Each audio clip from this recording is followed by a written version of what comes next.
Hey everyone, I just wanted to do a quick Facebook Live because I know that there's a lot of people that are starting to wonder like what's going on around the world with all this COVID-19 stuff. So I just wanted to send a quick video message.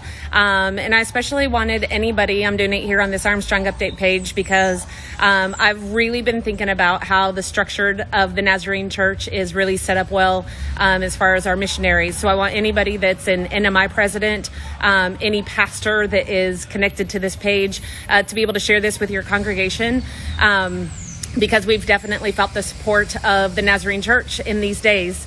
So I just wanted to really quickly share with you guys some of the things that we've been doing here in the Dominican Republic. Yesterday, they had about 211 confirmed cases. So during those cases, they have started to give us a curfew. Everybody has to be in by 8 p.m. and we're able to be back. We're able to be back out on the streets at 6 a.m. They are encouraging kind of the shelter-in-place type mentality.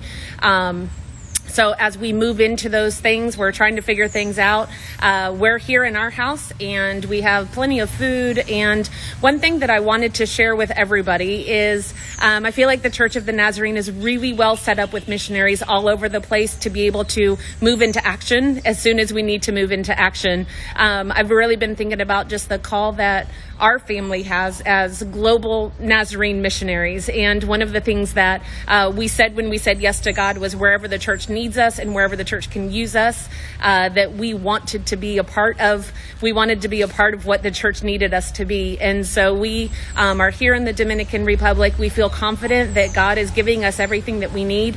And just today, as we started working through what this reality is going to look like, missionaries, we're used to being like everywhere. We're used to going out. Scott travels all the time.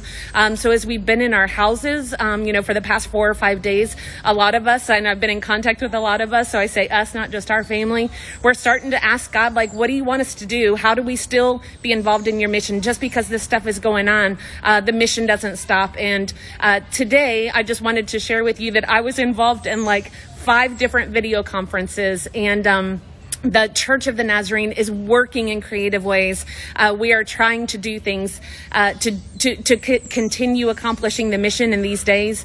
And the calls that I personally was a part of is I was able to meet with 8 Nazarene missionaries as they are starting to go through re-entry, that they finished their assignment in Mexico, they finished their assignment in Panama.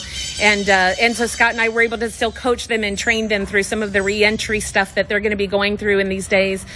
We've never been trained and what all of this stuff looks like with COVID and the coronavirus, but just being able to be a support for those women during this time has been a blessing to us already. They would have been here in the Dominican Republic in about a week, but we're still finding ways to accomplish that type of ministry. We had a meeting with all of our regional coordinators. We were able to talk with our regional director and everybody else that's doing a regional coordinating position.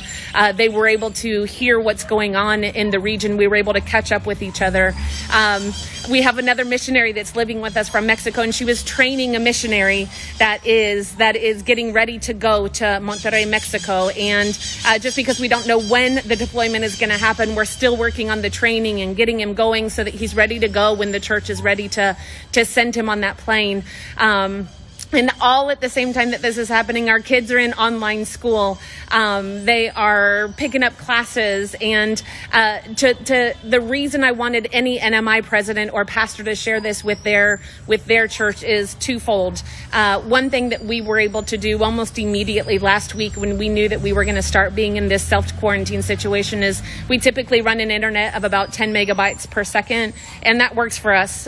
For what we need it to do, it works. But we knew that as we started to move into all this online that we were going to have to up it. And so we called and we knew, because the Church of the Nazarene has a system in place, we knew that we'd be able to get that internet connection going and pay for it on time. And so we thank you for giving to the World Evangelism Fund. That helps us do things like higher speed internet so that we can have all of these meetings today. We also are able to allow our kids to be involved in the online education that's being offered because of the internet.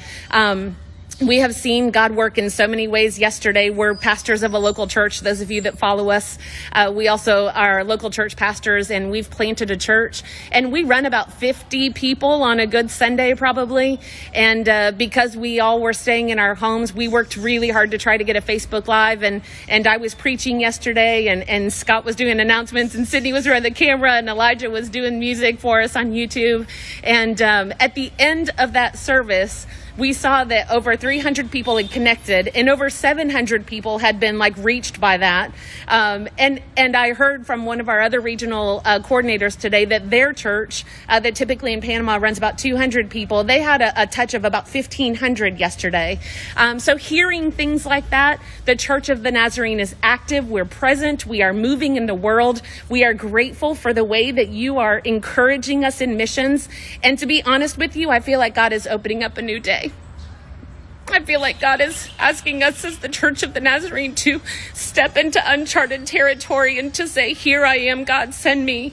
And I know that that's been the answer of our family. And I'm sorry I get emotional. Those of you that know me know that I get emotional.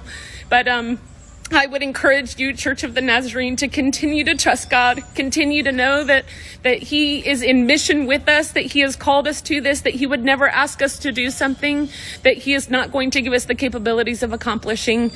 People are hungry for the Word of God. I can tell you my WhatsApp, which is a messaging system, chat groups have just been filled with people that are looking for hope somewhere. And God has given me a platform as a missionary in the past 10 days that has never existed before. People that are hungering and thirsty for Him. So don't give up, church. Continue to pray for missionaries. Continue to give to the World Evangelism Fund. Right now is the time when God is going to do some amazing things, and we're all a part of it. We all get to be a part of it. And I just wanted to encourage you today, because I've been so encouraged today on a day that maybe we should feel discouraged. I feel like God has encouraged me in amazing ways. I'm so proud to be a part of the Church of the Nazarene. I'm proud to be a part of a global church, that we are praying for people all over the place, that we know that we are located all over the place. In a time when the world needs Jesus, the Church of the Nazarene is exactly where we need to be. So thank you. Thank you for all that you're doing. Thank you for your prayers. Your missionaries need it.